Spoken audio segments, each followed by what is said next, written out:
Hello and welcome, my dear students. Welcome to the beautiful channel पढ़ाई का कवच. Myself Tosif sir, and today we are going to start unit number 4, materials, metal and non-metals. Materials हमारे आजू बाजू जो भी चीज़ें हम देखते हैं, वो चाहे वाटर हीटर हो या चाहे लकड़ी का कोई टेबल हो, पेन हो, पेंसिल हो, बुक, कपबोर्ड, स्टील के ग्लास, कई सारी चीज़ें हम हमारे आजू बाजू देखते हैं. तो वो जिस सब्सटेंस से बनी हुई है, the things which is made up of certain kind of substance, it is called materials. कई सारे मटीरियल्स प्रेजेंट होते हैं हमारे आजू बाजू. प्लास्टिक्स है, पेपर है, फाइबर है, मेटल है, ग्लास है, वुड है, सिंथेटिक प्लास्टिक्स है, कई सारे रबर्स है. सो हमारे आजू बाजू अगर हम एक नज़र फेरे तो हमारे आजू बाजू कितने सारे मटेरियल्स प्रेजेंट होते हैं. जैसे कि हमने पिछले चैप्टर में देखा हुआ था, सिंथेटिक फाइबर्स एंड प्लास्टिक्स. उसके अंदर हमने पढ़ा कि हमारे कपड़े से लेके नायलॉन रोप्स जो होती है, या तो किचन वेयर के अप्लायंसेस होते हैं, कुकिंग अप्लायंसेस होते हैं, वो किन प्लास्टिक से बने हुए होते हैं. हमारे कपड़े जो है, कपड़ों के अंदर आर्टिफिशियल सिल्क आता है, ओरिजिनल सिल्क आता है, नेचुरल फाइबर्स भी होते हैं और आर्टिफिशियल फाइबर्स भी होते हैं. तो कितने सारे मटेरियल्स हमारे आजू बाजू प्रेजेंट है. उसमें से हमने डिटेल में स्टडी कर लिया था प्लास्टिक्स के बारे में, थर्मोसेटिंग प्लास्टिक्स एंड थर्मोप्लास्टिक्स. ऐसे प्लास्टिक्स के जो गर्म करने के ऊपर बेंड होते हैं और ऐसे भी प्लास्टिक्स आते हैं कि जो गर्म करने के ऊपर बेंड नहीं होते. कुछ गुड कंडक्टर ऑफ हीट होते हैं कि जो हीटिंग करने के ऊपर मेल्ट हो जाते हैं, उसका शेप डिफॉर्म हो जाता है. और कुछ प्लास्टिक्स ऐसे होते हैं कि गर्म होने पर उसका शेप्स भी डिफॉर्म नहीं होता और वो हीट का कंडक्शन भी नहीं करते. लेकिन उसके बाद का जो ये चैप्टर है, यूनिट नंबर 4, इसके अंदर हम डिस्कशन करेंगे मेटल्स और नॉन मेटल्स के बारे में. जो ऐसे सब्सटेंस की जो मेटल्स यानी कि धातु और नॉन मेटल्स यानी कि अधातु से बने हुए हैं. Plastic is a one kind of non metal as you know. तो उनसे बने हुए उसके बारे में डिस्कशन करेंगे. सबसे पहले तो स्टार्ट करेंगे हम हमारे पहले टॉपिक से, which is physical properties of metals and non metals.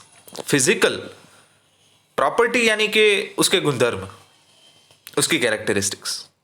Suppose अगर मैं आपको कहूं कि आपके घर पे जो टेबल है आपका पढ़ाई का, उसकी प्रॉपर्टीज क्या क्या है. सो आप कहोगे कि से if it is made up from the wood, तो ये टेबल मेरा वुड का बना हुआ है. इसके अंदर 3 सेक्शंस है, मतलब 3 अलग अलग विभाग है. उसके अंदर में एक में बुक, एक में पेन, एक में मेरी अलग अलग टेक्स्ट बुक्स रखता हूँ. एक फ्लैट सरफेस है, उसका शेप रेक्टेंगुलर है, उसके ऊपर कई सारी डिजाइन्स है. तो ये सारी प्रॉपर्टीज हो गई कि जो हमें विजिबली दिखती है. ऐसी गुणधर्म या तो ऐसी कैरेक्टरिस्टिक्स की जो मैं मेरे नज़रों के सामने देख सकता हूँ, जिसे मैं छू सकता हूँ, जिसे मैं ऑब्जर्व कर सकता हूँ, जिसे मैं फील कर सकता हूँ, ऐसी प्रॉपर्टीज को कहा जाता है फिजिकल प्रॉपर्टीज. ठीक है, कि जिसे हम ऑब्जर्व कर सके, जिसे हम देख सके, जिसे हम छू सके, ऐसी प्रॉपर्टियों को कहते हैं फिजिकल प्रॉपर्टीज. तो आइए चलिए शुरू करते हैं. सबसे पहले समझने के लिए first physical property of metal, malleability. तो मैलिएबिलिटी का मतलब क्या होता है. सपोज आपके पास अगर 3 सब्सटेंसेस है, चौक ले लो, नेल ले लो और कोल ले लो. ठीक है, यानी कि एक कोल का पत्थर है, ठीक है, मतलब कोयला, दूसरा चौक है और तीसरी नेल है. फिर क्या करो, हैमर से उसे स्ट्राइक करो, मतलब उसके ऊपर मारो. तो what will be the resulted effect. जो नेल जो है वो धीरे धीरे क्या हो जाएगी, उसका शेप चेंज हो जाएगा, वो पतली होती जाएगी. चौक जो है वो तो एक हैमर में ही टुकड़े टुकड़े हो जाएगा. कोल जो है वो छोटे छोटे ग्रेन्यूल्स के अंदर बिखर जाएगा. तो जो चीज मेटल से बनी हुई है, यानी कि नेल, वो टूटती नहीं है. It can not break, it can not divided into the pieces, but it is just changing its shape, which is known as deformation. उसे क्या कहा जाता है, डिफॉर्मेशन. आप अपने घर के अंदर जो कबाड़ होता है, कपबोर्ड होता है, मतलब शोकेस के अंदर, तो वो बहुत ही पतली शीट से बना हुआ होता है। तो क्या शीट्स में रेडीमेड मैन्युफैक्चर्ड आती है? नहीं। अगर आप कभी कभी बार जहाँ पे ये लुहारी काम जो करते हैं उनके वहाँ पे आप जाओगे कि जो मेटल के जो पीसीस है उनको वो पछाड़ पछाड़ के, मतलब उसके ऊपर कंटिन्यूअस हैमरिंग करने के बाद उसको कुछ शेप देते हैं। मेटल्स के पीसीस को गर्म करते हैं और गर्म करने के बाद कुछ शेप देते हैं। तो ऐसा क्या हर मटेरियल के साथ पॉसिबल है? No, it is not possible with all the kind of materials, but the metal is having a special type of property through which they can beaten into thin sheets is called malleability. यानी कि उसको मार मार के आप पतली पतली sheets के अंदर उसे डिवाइड कर सकते हो, सॉरी, उसको शेप दे सकते हो थिन शीट्स के फॉर्म में। इसी प्रॉपर्टी को क्या कहा जाता है? मैलिएबिलिटी।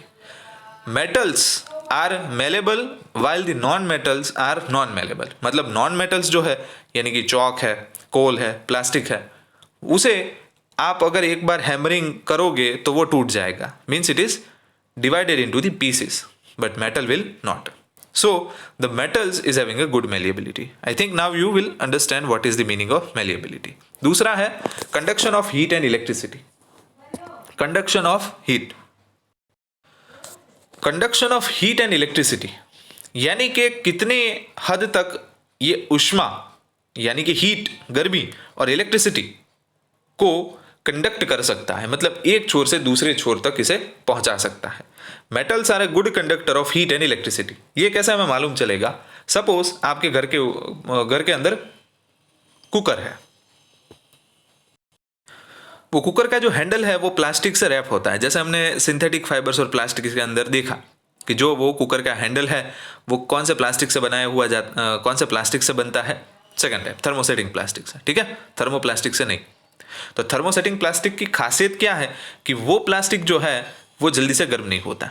लेकिन अगर हम उस प्लास्टिक को निकाल दें तो क्या होगा? हमारा कुकर जो है अगर वो स्टील से बना हुआ है और अगर हम उसमें खाना पकाने के लिए रखें और प्लास्टिक के बिना हम उसके हैंडल को पकड़ेंगे तो क्या होगा? सर, हाथ जल जाएगा। So definitely it means it is a good conductor of heat. दूसरी चीज, हमें शॉक कभी कभी लगता है घर में, खास करके मॉनसून सीजन में ऐसी चीज ज्यादातर होती है।